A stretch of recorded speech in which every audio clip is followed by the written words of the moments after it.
বড়লোকের ছেলে বিপ্লব। এই বিপ্লব, আরে ঘুম থেকে ওঠ। এই বিপ্লব, আরে 10টা বেজে গেছে এখনো ঘুমাচ্ছে। আরে এসি বন্ধ করে ঘুমাচ্ছে, গরমে মনে হয় ঘেমে যাচ্ছে। এই তো এসি অন করে দিলাম। যাক, এইবার আমার ছেলে এসির বাতাসে আরামে ঘুমাবে। হাহা, এটাই হচ্ছে বড়লোক পরিবারের কাণ্ড। আর গরিব ঘরের লোকেদের ছেলেদের সাথে কি হয় দেখুন। জয়, ওই জয়,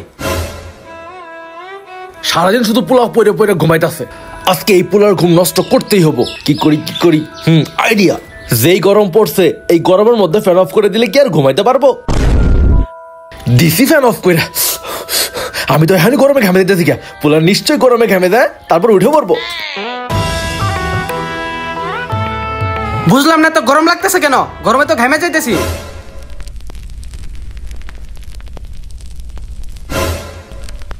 এই অসময়ে ফ্যানটাকে বন্ধ করলো?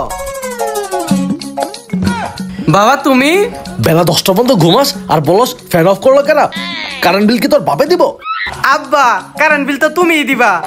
কি আবার আমার মুখে মুখে তর্ক করস? আজকে তো তোরে খাইছি, দাঁড়া।